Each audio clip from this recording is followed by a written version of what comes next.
From Pacifica, this is Democracy Now! Of all developed nations, the United States has the most unequal distribution of income, and we're surging toward even greater inequality.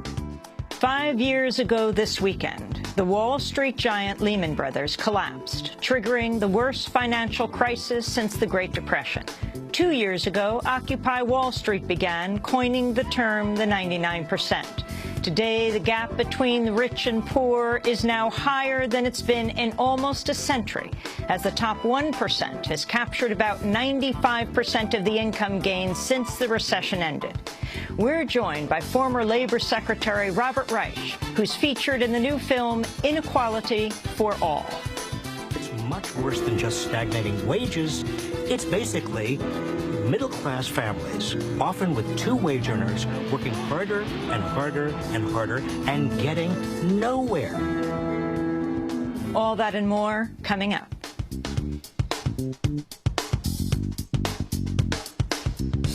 Welcome to Democracy Now!, democracynow.org, the War and Peace Report. I'm Amy Goodman. Secretary of State John Kerry is meeting with his Russian counterpart, Sergei Lavrov, for a second day in Geneva to discuss a potential deal for Syria to turn over its chemical weapons and avoid U.S. strikes. The pair is also meeting with Lakhdar Brahimi, the United Nations Arab League envoy for Syria. Kerry called the initial talks with Lavrov constructive and said the two plan to meet in New York later this month in a bid to revive an international peace conference on Syria in Geneva. But speaking before the talks on Thursday, Kerry upheld the prospect of a military strike against Syria. President Obama has made clear that should diplomacy fail, force might be necessary to deter and degrade Assad's capacity to deliver these weapons. It won't get rid of them, but it could change his willingness to use them. The United Nations confirmed Thursday it had received documents from Syria to join the International Convention Against Chemical Weapons. In a Russian television interview, Syrian President Bashar al-Assad said he would only surrender his chemical arms if the United States ends the threats of strikes. When we see that the U.S. really wants stability in our region and will stop threatening and aiming to attack and stop supplying weapons to terrorists, then we will consider the process can be brought to the final stage, and it will become real and acceptable to Syria. A new report by Human Rights Watch says Syrian government and pro-government forces killed roughly 250 people during one of the conflict's worst mass executions in the towns of Al-Baida and Banias in May. Another report by United Nations investigators says Syrian government forces are systematically attacking hospitals and denying treatment to sick people from areas linked to the opposition. The UN has previously accused both sides in the Syrian conflict of war crimes. A Syria researcher whose work was cited by Secretary of State John Kerry and Arizona Republican Senator John McCain to help bolster support for military strikes in Syria has been fired after lying to her employer about having a doctoral degree. Elizabeth O'Baggy worked for the Institute for the Study of War. She wrote an op-ed in the Wall Street Journal that was cited by Kerry in testimony before the House Foreign Affairs Committee last Wednesday. He says her name incorrectly. A woman by the name of Elizabeth Bagley, B-A-G-L-Y, just wrote an article. She works with the Institute of War. She's fluent in Arabic and spent an enormous amount of time studying the opposition, studying Syria. She just published this the other day. Very interesting article, which I commend to you. The general belief, there is a real moderate opposition that exists. The Wall Street Journal attached a clarification to O'Baggy's opinion piece, noting she's also affiliated with a group called the Syrian Emergency Task Force, which subcontracts with the U.S. government to assist the Syrian opposition. In Afghanistan, Taliban militants attacked the U.S. consulate in the western city of Herat early this morning, setting off explosives and exchanging fire with security forces. 2 Afghan police, a security guard, and 7 attackers died in the assault. The U.S. consulate said all of its personnel are safe. Egypt's military-backed government has extended a state of emergency for 2 months, just days before it was set to expire. The interim government imposed emergency law starting last month after launching a crackdown against supporters of ousted President Mohamed Morsi that's killed some 1,000 people. The extension came the same day an Egyptian court acquitted 10 police officers and 4 others in the killings of protesters during the uprising against President Hosni Mubarak in 2011. Broadcaster Al Jazeera says it's taking legal action in international courts against Egypt's government for raiding its offices, jamming its signals, confiscating equipment, and detaining reporters.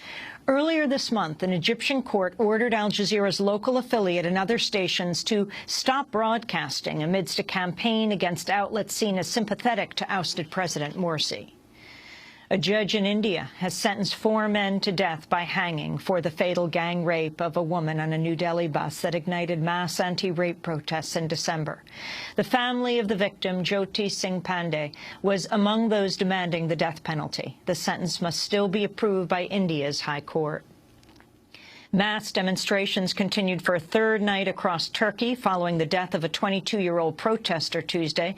According to Turkish news reports, witnesses said Ahmet Atakan was hit in the head with a tear gas canister at an action to condemn earlier police violence and protest government construction projects. But officials say Atakan died after falling from a building. On Thursday, Amnesty International called on the United States and other countries to suspend shipments of tear gas and other police equipment to Turkey, and what they say is an abusive use of force by the authorities.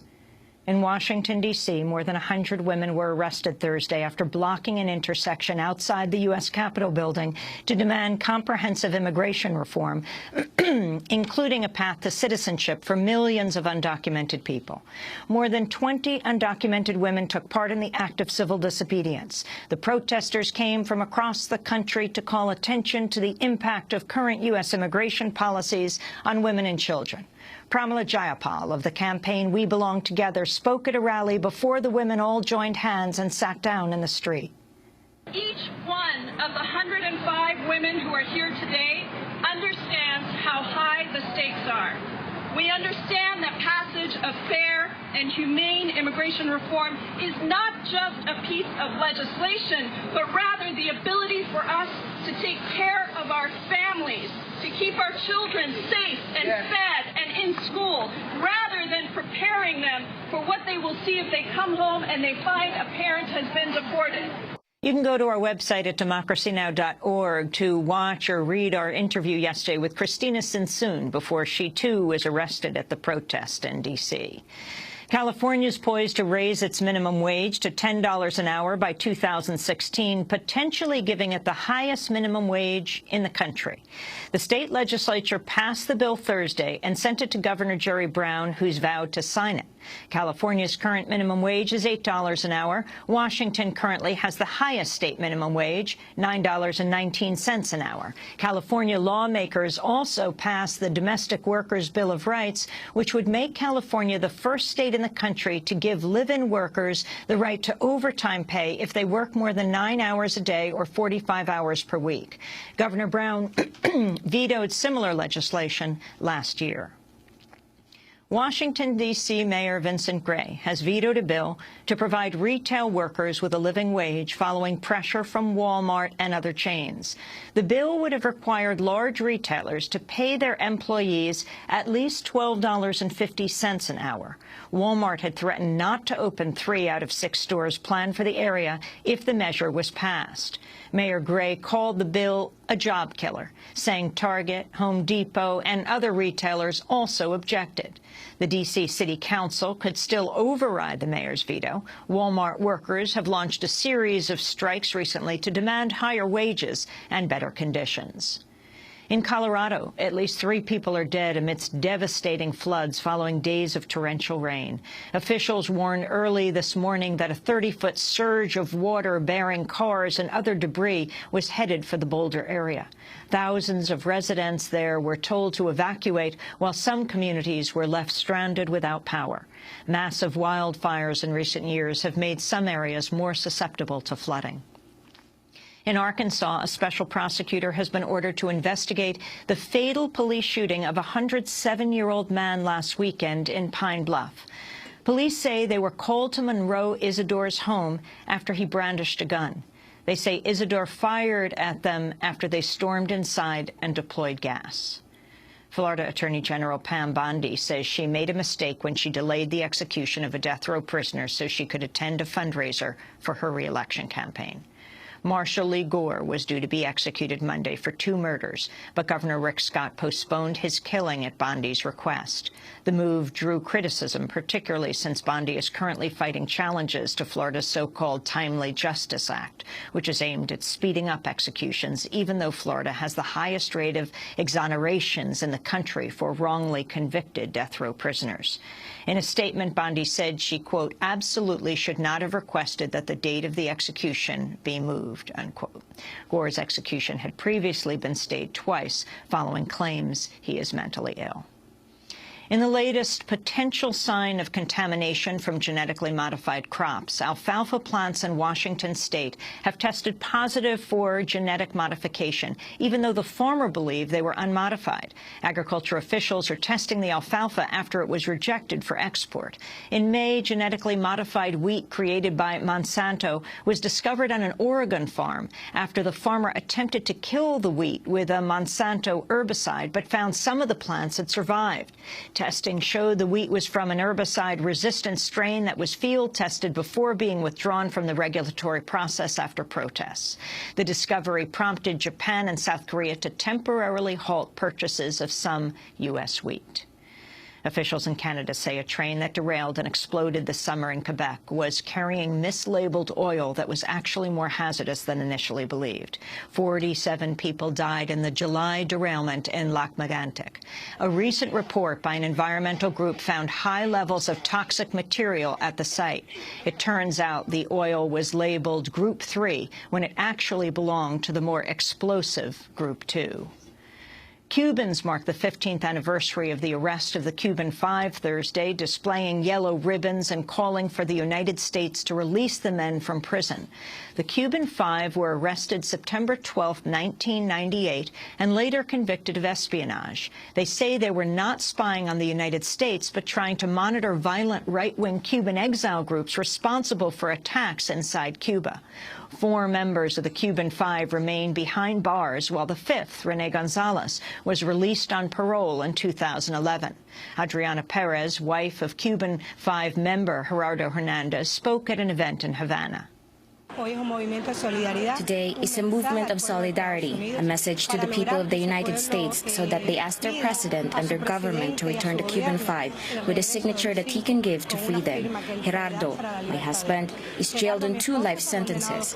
He's condemned to die in prison. So all that is left is a humanitarian gesture, which is what we are asking the President of the United States and his people for. To see our interview with the late filmmaker Saul Landau, you can go to our website at democracynow.org. He made the film, among many others, Will the Real Terrorists Please Stand Up? And the philosopher, professor, and writer Marshall Berman has died at the age of 72. Berman died of a heart attack in New York City on Wednesday at his favorite diner, the Metro Diner, on the Upper West Side. He wrote several books, including All That Is Solid Melts into Air, The Experience of Modernity, and Adventures in Marxism. And the New York-based education scholar, professor, and author Jean Anyon has also died following a battle with cancer. She wrote several seminal works on the way schools reproduce inequality. She died on Saturday. And those are some of the headlines. This is Democracy Now!, democracynow.org, The War and Peace Report. I'm Amy Goodman.